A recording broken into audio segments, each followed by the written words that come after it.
Disheveled white hair fell in the dark eyes, wide with fear and glassy with pain. Their breaths came in soft, panicked gasps, small hiccups and whimpers. They trembled, frame racked by involuntary spasms as they pressed closer to him in a futile attempt to comfort themselves. Aster. Gut spill was the only word to describe it. Red wasn't squeamish by any means, but even he had to admit that he felt slightly queasy as he looked down at the younger survivor, their abdomen torn open and insides strewn across the concrete like cheap offal.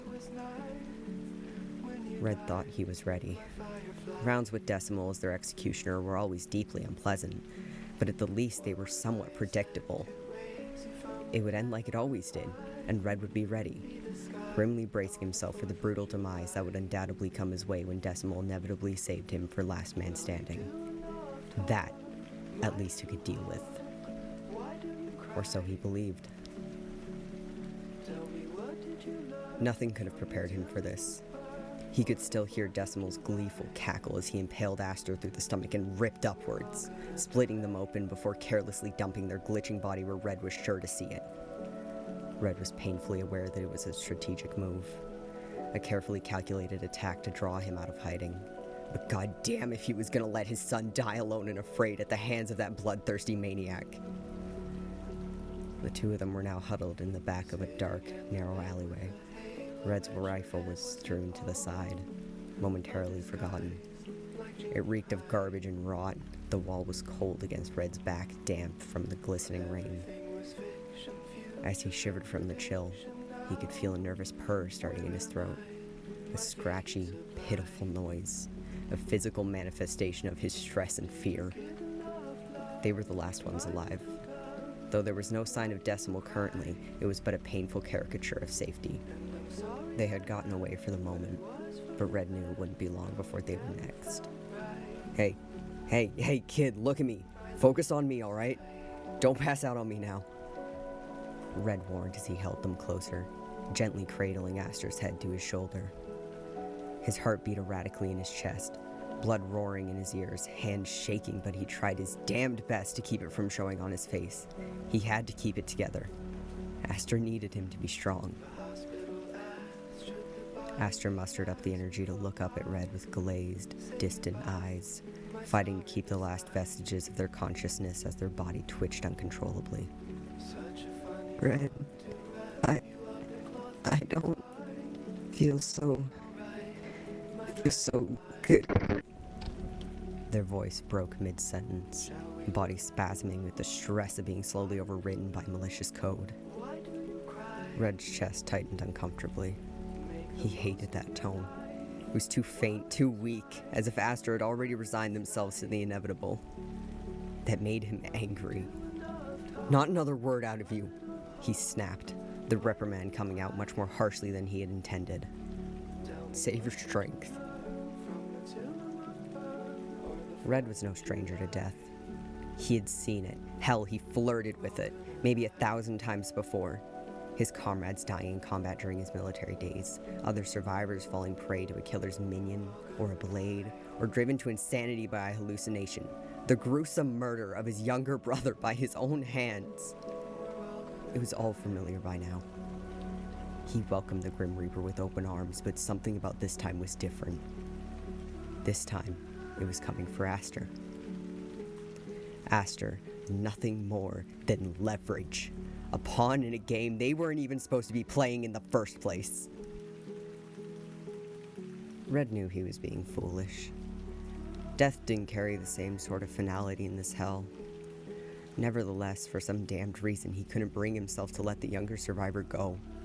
Not with despair and self-loathing and the damned unfairness of it all tying sickening knots in the pit of his stomach. It should have been me. God, let the specter have me. Let it have anybody else. Not my son. Not like this. Red, Aster rasped suddenly, yanking the older survivor out of his miserable reverie. Red swallowed the lump in his throat before answering, praying silently that he didn't sound too hoarse. "Yeah, kid?" tell me it's gonna be okay. Astor's words were beginning to slur together, the distortion in their voice growing more prominent by the second, not a good sign. Damn it.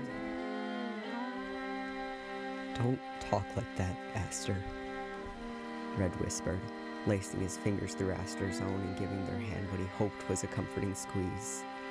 You're gonna be okay. We're gonna make it through this. You hear me? Both of us. The lie tasted bitter on his tongue, and Red fought the urge to cringe. The PlayStation sounded flimsy even to his own ears. However, Astor didn't comment on it. They merely closed their eyes and let a faint smile ghost across their lips. The rain quickened to a deluge, the soothing tap-tap of water droplets on pavement feeling like a painful mockery of Red's grief. In some twisted way, Red was grateful for the dismal weather.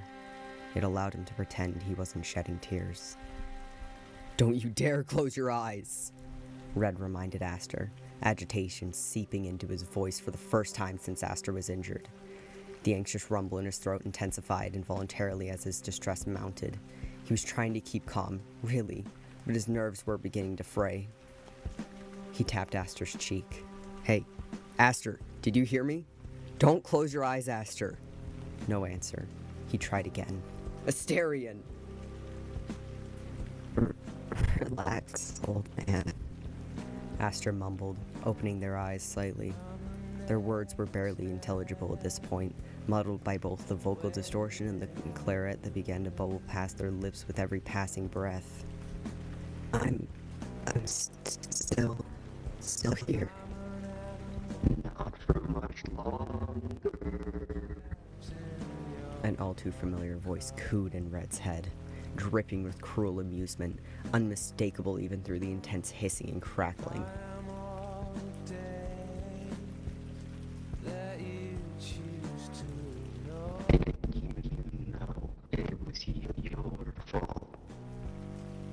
Red didn't even register Astor's playful jab. His gut began to churn as he was suddenly overcome with nausea, as the ugly, panicked thoughts came back full force, wholly unbidden.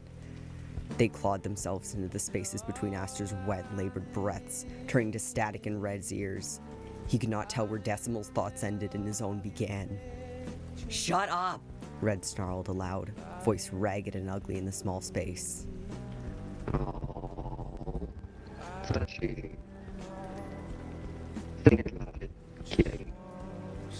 If you were just a little bit stronger, a little bit faster, a little bit more vigilant, you might have saved them. But you were not. You were not enough to protect them. And you dare call yourself a father. I said shut up! The unwelcome barrage of upsetting musings was silenced, but Astor visibly flinched. Red was immediately flooded by guilt. Not you. Red grit out, voice cracking slightly as he tried to rein in his grief and rage. It's just never mind. It's like I said before. You're gonna be okay. He raked a hand through Astor's silky, unkempt locks, smudging the pad of his thumb through the crimson trail trickling from their parted lips. After a long moment, Red spoke again, his voice uncharacteristically soft despite the distressed purrs threatening to interrupt his words. You're gonna be okay. Just take deep breaths, in and out. I know you're tired, but try it with me. Deep breaths, kiddo. Astor tilted their head up slightly to meet Red's gaze and managed a shallow, barely there inhale, chasing that smidge of approval in the older survivor's eyes. Red smiled weakly, hoping to offer some semblance of consolation, a small encouragement to keep the younger survivor breathing. But his efforts were in vain, as he knew they would be eventually. The exhale never came. The ghost of Decimal's taunts echoed in Red's ears as his son's body went limp in his arms.